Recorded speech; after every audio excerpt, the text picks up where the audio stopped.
El Kybalión, capítulo 4. El todo.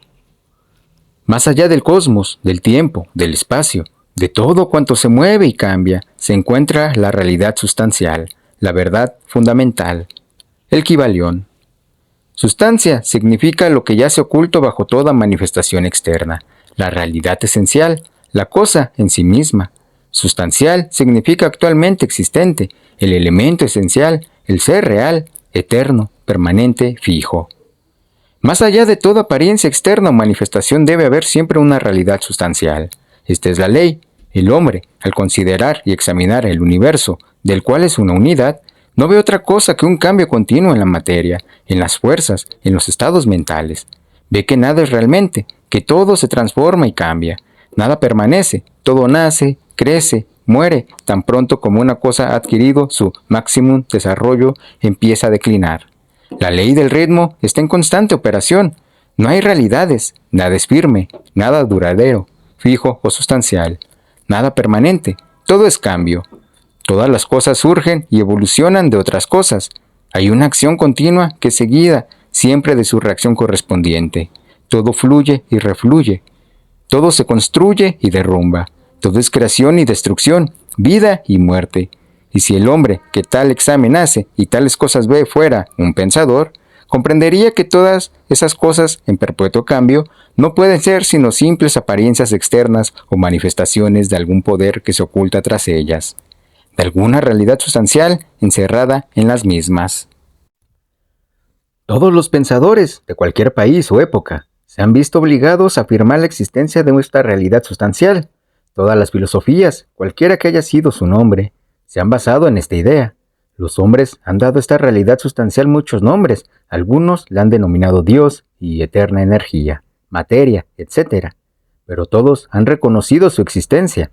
Es evidente por sí misma, no necesita argumentos.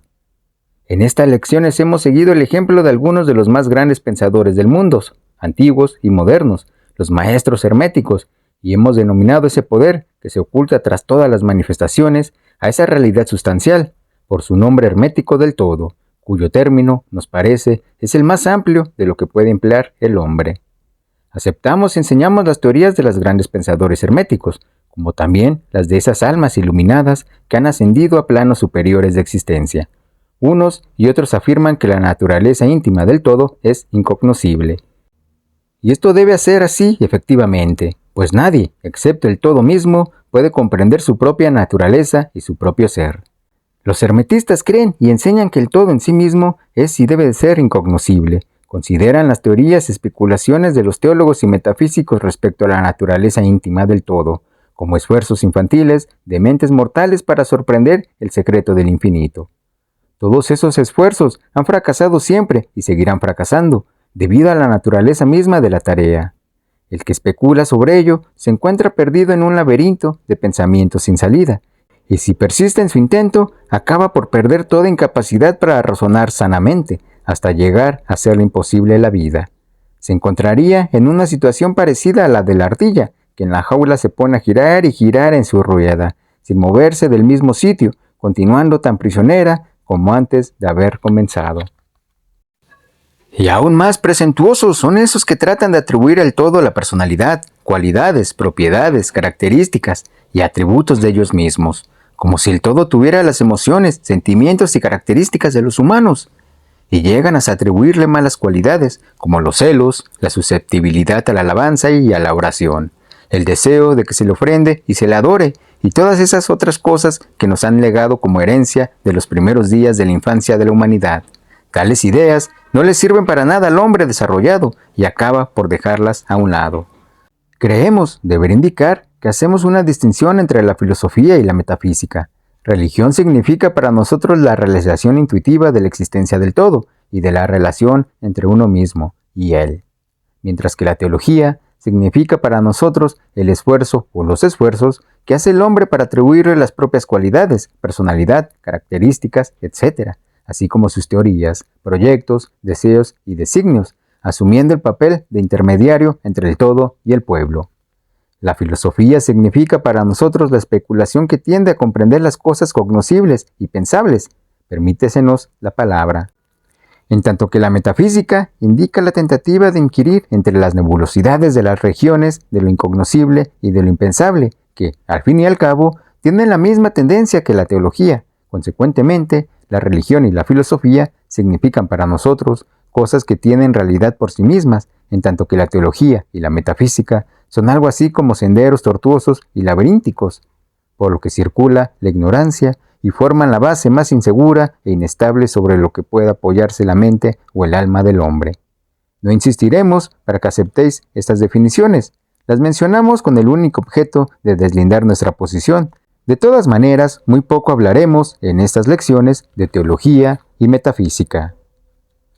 Si bien es cierto que la naturaleza esencial del todo es incognoscible, hay sin embargo ciertas verdades relacionadas con su existencia que la mente humana se ve obligada a aceptar.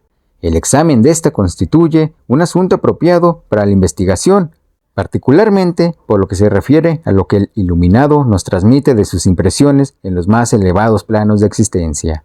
Y esta investigación os invitamos ahora. Lo que constituye la verdad fundamental, la realidad sustancial, está más allá de toda denominación, pero el sabio lo llama el todo, el Kybalión. En su esencia, el todo es incognoscible. Mas el dictamen de la razón debe ser recibido hospitalariamente y tratado con respeto. La razón humana, cuyo dictamen debemos aceptar tanto como lo juzguemos conveniente, nos dice respecto al todo, sin pretender desgarrar el velo de lo incognoscible. 1. El todo debe de ser todo lo que realmente es. Nada puede existir fuera del todo, o de lo contrario, el todo no sería tal. 2. El todo debe de ser infinito, porque nada puede existir que defina, limite o ponga restricciones al todo. Debe ser infinito en tiempo o eterno. Debe haber existido siempre, continuamente, pues nada puede haberlo creado jamás, y algo no puede nunca surgir de nada, y si alguna vez no hubiera sido, aunque solo fuera un instante, no podría ser. Debe existir por siempre, porque nada hay que pueda destruirlo, y jamás puede dejar de ser ni por un solo momento, porque algo nunca puede convertirse en nada. Debe ser infinito en el espacio, debe encontrarse en todas partes, porque nada existe, ni hay sitio alguno que esté más allá del todo. No puede ser de otra manera, sino continuo y omnipresente en el espacio, sin cesación, separación o interrupción, porque no hay en él que pueda interrumpirse, separarse o cesar en absoluta continuidad, y nada existe tampoco que pueda llenar las grietas. Debe ser infinito en poder o absoluto, porque nada hay que pueda limitarlo, restringirlo, confinarlo u obstaculizarlo. No está sujeto a ningún poder, porque no hay otro que el suyo. 3. El todo debe ser inmutable, esto es, no sujeto a cambio en su naturaleza real, porque nada existe que pueda obligarlo a cambiar, ni nada de lo que pueda verse transformado. No puede ser aumentado ni disminuido, ni ser mayor o menor bajo ningún aspecto. Debe haber sido siempre y debe seguir siendo siempre también idéntico a lo que es ahora. El todo nunca ha habido, ni hay, ni habrá algo en lo que pueda transformarse o cambiar. Siendo el todo infinito, absoluto, eterno, inmutable, debe deducirse que todo lo que es finito, mudable, transformable y condicionado no puede ser el todo. Y como nada existe fuera de él, en realidad, todo lo que sea finito debe de ser nada realmente. No os vayáis a sorprender o asustar, porque no tratamos de embarcaros en ciencia cristiana, cubriendo estas enseñanzas bajo el título de filosofía hermética. Hay una reconciliación entre estos aparentemente contradictorios asuntos. Tened paciencia, que a todo llegaremos a su debido tiempo.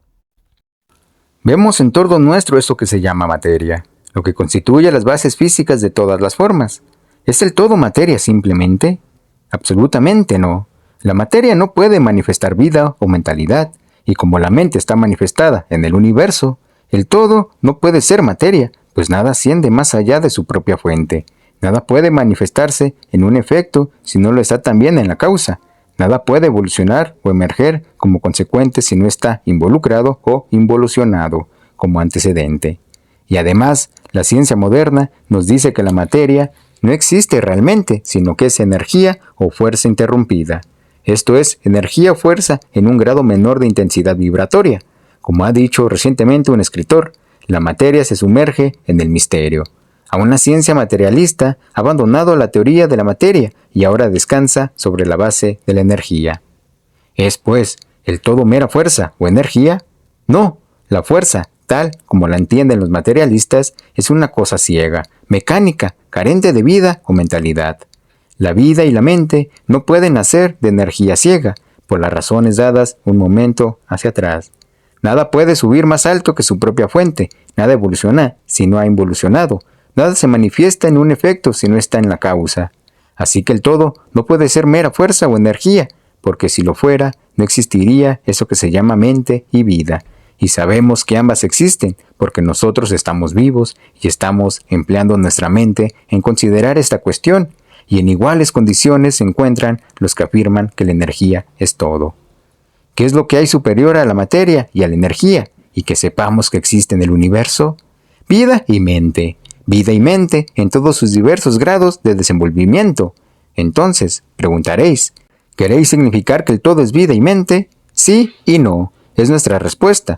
Si entendéis por vida y mente lo que nosotros, pobres mortales, conocemos de ellas, no, el todo no es eso. Mas, ¿qué clase de vida y mentalidad significáis? Preguntaréis. La contestación es mente viviente, tan amplia como nosotros podemos concebirla, puesto que la vida y la mente son superiores a la fuerza puramente mecánica o a la materia. Mente infinita y viviente, si se compara con la vida y la mentalidad finitas. Queremos indicar eso que quieren significar las almas iluminadas, cuando reverentemente pronuncian la palabra espíritu. El todo es mente viviente e infinita. Los iluminados la llaman espíritu.